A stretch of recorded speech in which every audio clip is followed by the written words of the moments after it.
मोहित, अपनी बात पूरी करिएगा। इससे जुड़ी जानकारी आप दे रहे थे। पठानकोट एयरबेस के पास कहा जा रहा है कि धमाके की आवाज सुनी गई।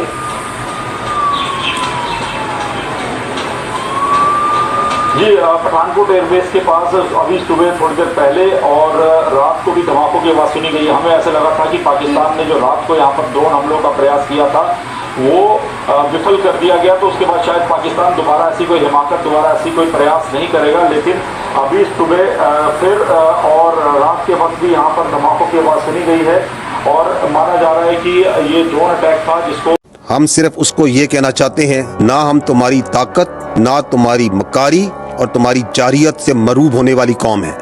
Now you just wait for our response.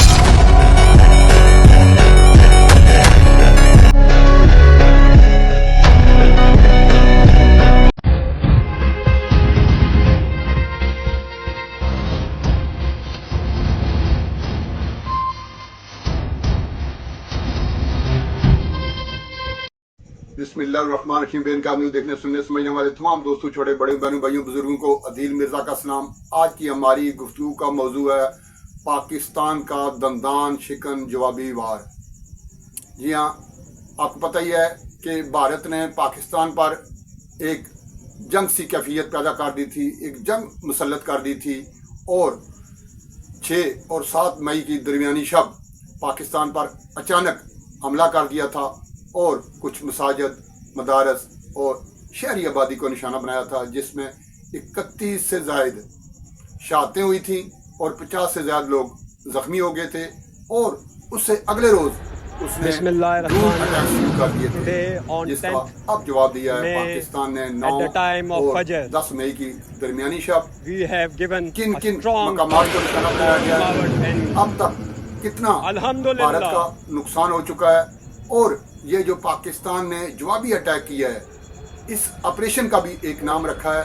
उस ऑपरेशन का नाम क्या है, इसका मकसद क्या है और इसके जवाब में अब तक ताज़ा तरीन इतलात आने तक कितना भारत का नुकसान हो चुका है, ये दिखाने और सुनाने जा रहे हैं आपको। देखते रहिए बेनकाब न्यूज़ दोस्तों। तो हमारा चैनल सब्सक्राइब नहीं किया, सब्सक्राइब कर लें, बेल आइकॉन का बटन जरूर दबाएं और अगर गुफ्तगू पसंद आए तो दोस्तों को शेयर भी कर दें। Bismillahirrahmanirrahim. Today on 10th May at the time of Fajr, we have given a strong punch to our coward enemy. Alhamdulillah.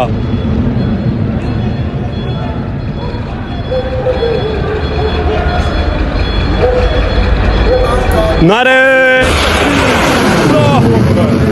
बुनियान मरसूस। जी हाँ, अल्लाह पाक का हुक्म है। अल्लाह पाक अपने कुरान करीम में इरशाद फरमाता है कि इन अल्लाह युहिब्बुल्लज़ीना सबिली सफ़ा कअन्नहुम बुनियान मरसूस। अल्लाह पाक पसंद फरमाता है उन लोगों को जो अल्लाह की राह में लड़ते हैं सीसा पलाई दीवार बनकर। जी हाँ, ये जो ऑपरेशन बुनियान मरसूस का आगाज़ किया पाकिस्तान ने, ये एक जवाबी वार है ऑपरेशन संदूर के जवाब में। आपको पता ही है कि 6 और 27 मई के दरमियानी शब एक हमला कर दिया था अचानक भारत ने। पाकिस्तान के जो शहरी इलाके हैं, जो इबादत गाहें, जो मसाजिद हैं, जो मदरसे हैं, वहाँ पर जो बच्चे पढ़ते हैं, उनको निशाना बनाया था, जिसमें से इस ऑपरेशन के नतीजे में 30 से ज़्यादा लोग शहीद और 50 से ज़्यादा लोग ज़ख्मी हो गए थे। उसके जवाब में अब पाकिस्तान ने 3 दिन बाद तकरीबन 72 घंटे के बाद इसका जवाब दिया है और क्या खूब जवाब दिया है। और इस ऑपरेशन का नाम रखा है ऑपरेशन बुनियान मरसूस, सीसा पलाई दीवार, आहनी दीवार। ऑपरेशन मरसूस का मतलब है आहनी दीवार। और जैसा कि मैंने आपको तर्जुमा बताया, ये इरशादे बारी ताला है जिसका जवाब है कि जो लोग अल्लाह की राह में लड़ते हैं कुफार से सीसा पलाई दीवार बनकर, अल्लाह की ज़ात उन्हें पसंद फरमाती है। ये अल्लाह के हुक्म पे चूँकि ये जवाबी वार किया गया है। आपको पता ही है कि मोमिन पहले वार नहीं करता, वार का इंतज़ार करता है। जब वार हो जाता है तो फिर टूट पड़ता है और अल्लाह अकबर नारे तकबीर के साथ ही पहले फिजा में आवाज़ बुलंद होती है, अल्लाह अकबर, नारे तकबीर, उसके बाद जवाब दिया जाता है और फिर ये जवाब बड़ा भरपूर होता है। ये जवाब भी इंतहाई भरपूर था। मिसाइल जो चंद दिन पहले पाकिस्तान ने फतेह-1 का जो तजर्बा किया था, चंद दिन पहले ही ज़मीन से ज़मीन में पर यह वार करने वाला मिसाइल है, अभी उसको आजमाया है, उसको चेक किया है। ये कहते हैं ना, मिसाइल का कामयाब तजर्बा कर लिया गया है। मैं समझता हूँ कामयाब तजर्बा आज हुआ है। कामयाब तजर्बा वो होता है जो को प्रैक्टिकल आपको सामने, आपके रिजल्ट आपके सामने ले आए कि ये जो मिसाइल आपने बनाया, ये बनाया क्यों है, क्या तजर्बा करना है इसका, इससे क्या आपने हासिल करना है। उससे जो हासिल करना था, मैं ये समझता हूँ कि जितना भी कौम का पैसा इस पे मिसाइल पे लगा था, उसकी आज कीमत पूरी हो गई है। इस मिसाइल ने क्या किया है, भारत की 10 ऐसी जगहों पर इसने कामयाब निशाना बनाया है और 10 जगहों पर ये 20 इंस्टॉलेशन थी, फौजी इंस्टॉलेशन थी। ये किसी शहरी इलाके को निशाना नहीं बनाया गया।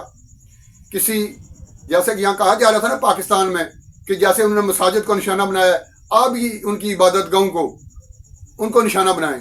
पाकिस्तान ने ऐसा नहीं किया, शहरियों को नहीं छेड़ा, शहरी इलाकों को टारगेट नहीं किया, उनकी इबादत गाहों को टारगेट नहीं किया। उन्होंने जो उनकी अस्करी तनसीबात थी, जो फौजी इंस्टॉलेशंस थी, उनको टारगेट किया। और जैसा कि मैंने बताया, ये 10 मकामात पर ये फतेह-1 जो मिसाइल है वो दागे गए हैं। और ये जो 10 मकामात हैं, इसमें 20 जगहें ऐसी हैं, 20 इंस्टॉलेशंस थी भारतीय फौजियों की, जिन्हें कुछ को तो मुकम्मल तौर पर तबाह कर दिया गया है, कुछ को बहुत ज़्यादा नुकसान पहुंचा है और कुछ को जुज़वी नुकसान हुआ है। अब उन इंस्टॉलेशंस की तरफ आ जाते हैं जिन पे अटैक किया है और उन पे क्यों किया है।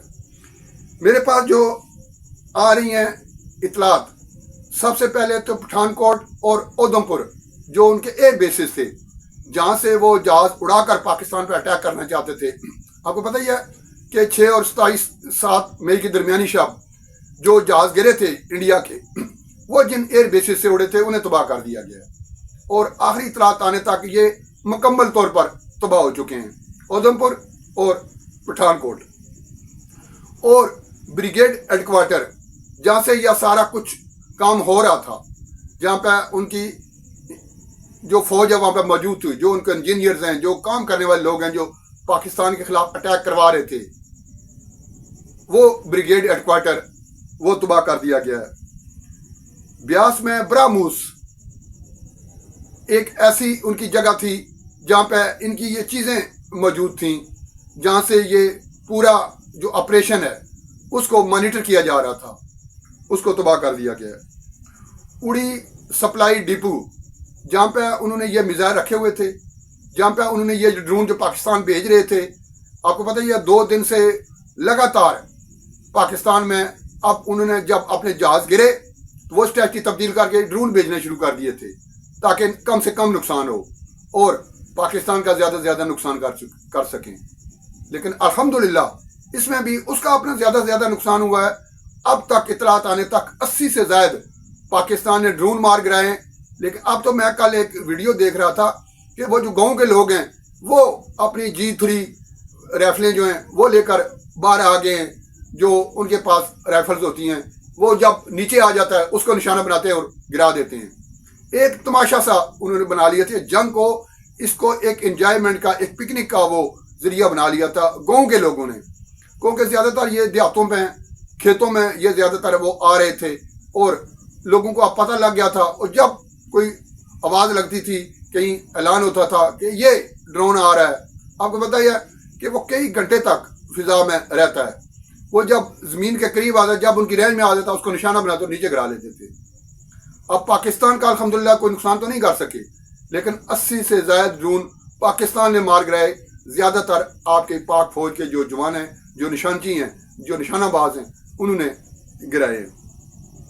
और ये जो उड़ी सप्लाई डिपो की भी मैं बात कर रहा था, वहाँ पर उन्होंने ये मिसाइल, ये तमाम टेक्नोलॉजी, ये तमाम वो चीज़ें रखी हुई थी जहाँ से वो पाकिस्तान पर ये वार कर रहे थे। पाकिस्तान ने सबसे पहले काम ही ये किया कि उनके वो एयर बेसेस उड़ाए जो पाकिस्तान के ख़िलाफ़ इस्तेमाल हो रहे थे। वो ब्रिगेडियर हेडक्वार्टर तबाह किया जहाँ से ये तमाम वो लोग मौजूद थे। इस तरीके से ब्यास में ब्रामूस उसको और सप्लाई डिपो को जहाँ पे ये तमाम चीज़ें मौजूद थी उनको तहस नहस कर दिया है, मुकम्मल तौर पर तबाह कर दिया है। पाकिस्तान ने यहीं तक इत्तफाक नहीं किया। पाकिस्तानी अस्करी ज़राए बताते हैं कि 10 ऐसे मकामात हैं जिनको निशाना बनाया गया और उन 10 मकामात पर 20 इंस्टॉलेशंस थी जो कई तो मुकम्मल तौर पर तबाह हो गई हैं, कई को बहुत ज़्यादा नुकसान पहुंचा और बाज़ को जुज़वी नुकसान पहुंचा। और ये मिसाइल टेक्नोलॉजी के ज़रिए ये तबाही फैलाई है पाकिस्तान ने। और तूलो अर्ज़ में ये अब तबाही आपको वहाँ पे आग लगी हुई, धुआं फैलता हुआ, ये जो आप चीज़ें देख रहे हैं ये आपको नज़र भी आ रही हैं। आपको बताइए एक भारत ने प्रोपेगेंडा शुरू कर दिया था कि पाकिस्तान ने बना हमला कर दिया, ये पंजाब में उन्होंने हमला कर दिया, जम्मू में ये हो गया। असल में ये उनकी अपनी एक पॉलिसी थी क्योंकि भारत में जो सिख कम्युनिटी है वो पाकिस्तान का साथ दे रही है। आपको पता ही है सिख कम्युनिटी पाकिस्तान जिंदाबाद के नारे लगा रहे हैं। मैंने पिछले दिनों एक वीडियो भी वायरल की थी जिसमें एक सिख लड़की गाना गा रही है कि हम मुर्दाबाद नहीं कह सकते पाकिस्तान को। उसकी वजह क्या है कि सिखों की यहाँ पर एक मुकद्दस जगह है, आपको पता ही है, मुकद्दस मकामात हैं। बाबा गुरु नानक भी यहीं पे आराम फरमाए, इसलिए सिख पाकिस्तान को अपना एक मुकद्दस मुकाम समझते हैं। उन्होंने अपने मजहबी हवाले से इसका वो जो उनका अंदर का एक मजहबी जो जुनून था वो बोल रहा था। इसको अटैक करने के लिए इंडिया ने खुद ही वहाँ पे मिसाइल दागे, खुद ही वहाँ पे बमबारी की, खुद ही वहाँ पे बम फोड़े और पाकिस्तान का नाम लगा दिया ताकि ये जो सिख कम्युनिटी है ये पाकिस्तान के खिलाफ हो। इसका फौरी तौर पर न सिर्फ पाकिस्तान ने जवाबी उनको बताया कि ये हमले हमने नहीं किए, बल्कि पूरी दुनिया का जो मीडिया है उसके झूठ को बेनकाब किया। और इस वक्त जो इंडिया का मीडिया है पूरी दुनिया में झूठ के हवाले से अब जाना जाता है। खुद भारत के अंदर से जैसे वो सोनाकशी सिन्हा समेत बहुत से लोगों ने इंडिया के उनके अपने जो भारतीय लोग हैं उन्होंने कहा है कि ये जो भारतीय मीडिया झूठ बोल रहा है, झूठ फैला रहा है, इससे कन्फ्यूजन फैल रही है। असल सूरत लोगों के सामने, इंडिया के लोगों के सामने नहीं आ रही। इसका जवाब पाकिस्तान ने दिया था कि ये हमले हमने नहीं किए, हम जब करेंगे तो लग पता जाएगा। उस वक्त इंडियन मीडिया खामोश होगा और पूरी दुनिया का जो मीडिया वो चीख चीख कर बता रहा होगा कि पाकिस्तान ने जवाबी वार कर दिया है। और अब वाकई ऐसा ही हुआ। पाकिस्तान ने 9 और 10 मई की दरमियानी शब और नमाज फजर के मौका पर जो जवाबी वार किया है उसका नाम रखा है बुनियान मरसूस। और इसमें जैसा कि मैंने आपको बताया कि 2 एयर बेसिस, ब्रिगेड हेडक्वार्टर, उनका जो उड़ी सेक्टर है जहाँ पे उन्होंने असला वगैरह ये जो चीज़ें वहाँ पे जो जमा की हुई थी, वहाँ पे जो रखी हुई थी, उस मकाम को तबाह किया पाकिस्तान ने। इसके अलावा 10 मकामात पर 20 इंस्टॉलेशन को ये तो निशाना बनाया है मिसाइल के ज़रिए। मिसाइल फतेह जो ज़मीन से ज़मीन तक वार करता है, इसका नाम है मिसाइल फतेह 1। अभी मिसाइल फतेह 2 यूज़ नहीं हुआ, मिसाइल फतेह 2 भी है।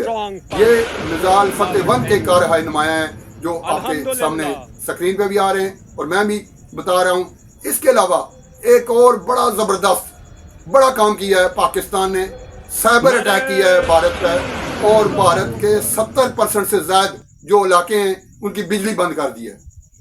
जो उनके ग्रिड स्टेशन थे उनको तबाह किया है। इस तरीके से भारत की बिजली बंद हो गई है। और ये जो 10 मई की सुबह है, जब लोग सुबह उठे उनके यहाँ बिजली नहीं थी, हर तरफ वीरानी थी, हर तरफ तबाही थी, हर तरफ आग ही आग थी। और ये आग, ये तबाही चीख चीख कर बता रही थी इंडियन आबादी को, इंडियन फौज को, इंडियन हुकूमत को, दिल्ली सरकार को, मोदी सरकार को कि पाकिस्तान ने जवाबी वार कर दिया है। Bismillahirrahmanirrahim. Today on 10th May at the time of Fajr, we have given a strong punch to our coward enemy. Alhamdulillah.